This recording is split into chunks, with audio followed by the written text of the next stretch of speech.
Do you love to play golf? Do you wish you could be a more consistent and confident player? Well, you're in the right place. This is the Golf Strategy School podcast, where we discuss specific practice strategies used by some of the best golf instructors from around the world. Here's your host, Marty Griffin.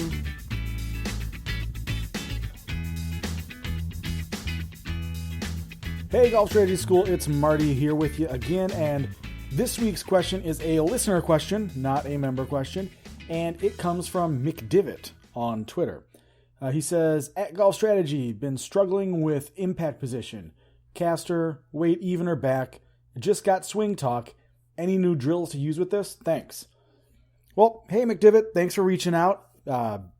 As you may or may not know, people, I am on Twitter at golf_strategy. So if you have questions, feel free to send them through that way as well.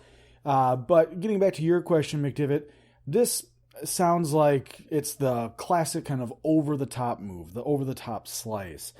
Without having seen a swing video, I can't be 100% certain, but these are some telltale words, some buzzer words for over-the-top.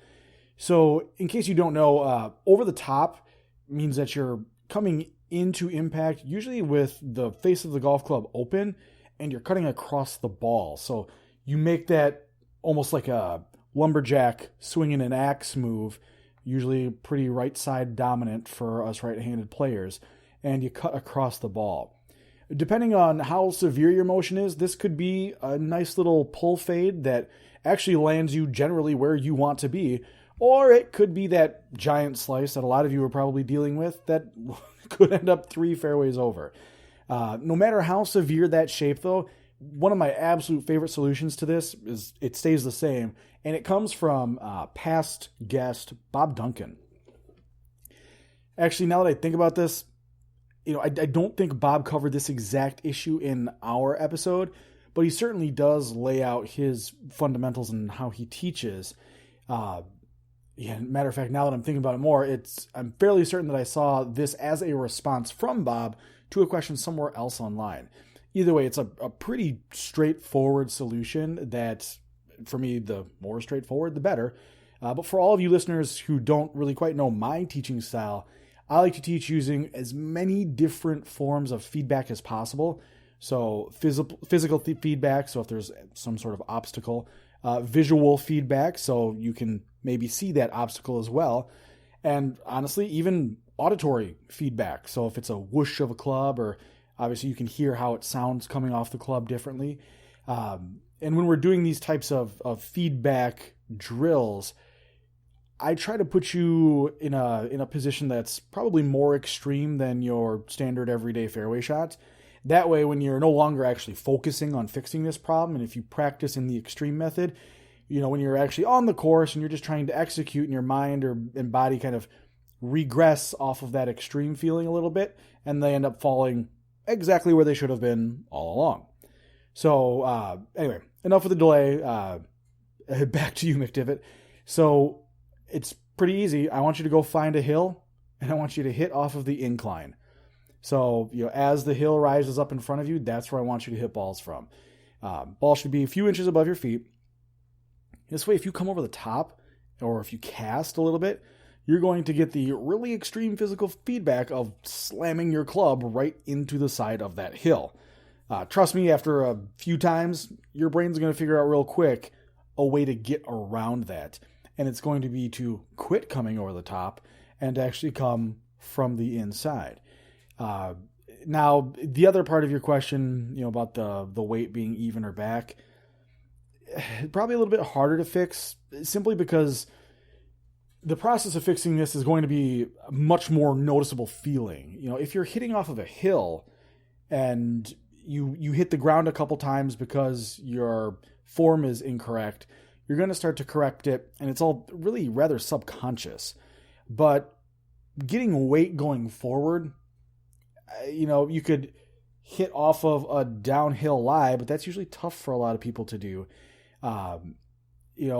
If your weight's even or drifting backwards at impact, to me, really what it says is that you've got a little bit of a reverse pivot going on. And for those of you who are not aware, A reverse pivot is when your upper body actually shifts towards the target on the backswing. So that way when you follow through, you really have no choice but to uncoil, and you finish with your weight either middle or kind of actually drifting backwards into your stance. And as you can imagine, weight moving backwards rather than forwards can be pretty costly in the distance department. One drill that can help this and certainly add extra yardage is it's one of the swing exercises from Mike and Kyle over at Super Speed Golf. It's their step change of direction drill. Basically, think Happy Gilmore without the run up to the ball. They do have a clip on YouTube of how they do this, and I'll link right to that portion of the video in the show notes, so be sure to check that out. But doing this will actually get your weight going forward at impact, which actually kind of helps fix the casting problem as well, helps you build lag so you don't cast. And this will leave you longer, which is always appreciated for most people, and it'll help you kind of get everything else in line too, so you can be down the middle of the fairway. So kind of rounding the two of them out, they are common, or they do have a point in common where one does kind of feed off of the other. But if you can, just find maybe a spot on the driving range, or maybe you just go out on the course and you find that incline out there and you drop a few balls during your next practice round and just hit off of an incline. That ball should be a good, 3, 4, heck, even 6 inches if it's really a bad over the top casting motion. Should be about, 4 to 6 inches above your feet. And then the only way that you can make solid contact with the ball is to fix that over the top move. So there's another really cool, I think it's called like the water bottle drill. And for the life of me, I cannot think of the people who do it on YouTube, but I'll track that one down as well. Essentially, they lay out a couple water bottles. They put one water bottle essentially even with their left toe, but maybe 3 or 4 inches towards you inside of the ball. So it's even with your left toe, but a little bit inside of the actual club path.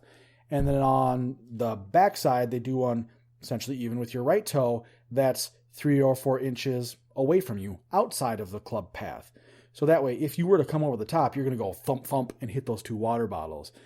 So it serves as a nice visual stimulus as well. So I'll track that video down as well. I'll put them all in the show notes, and hopefully that answers your question, McDivot. Again, if you have a question and you want to reach out through Twitter like McDivot did, go ahead and give me a shout out. My handle is @golf_strategy, or you can communicate to me through the website as well, www.golfstrategyschool.com. Otherwise, I hope everybody has a great week, and I will catch you all in the short grass. Cheers. Thanks for listening to the Golf Strategy School podcast. If you'd like to learn more about the Golf Strategy Academy, visit golfstrategyschool.com/membership-info.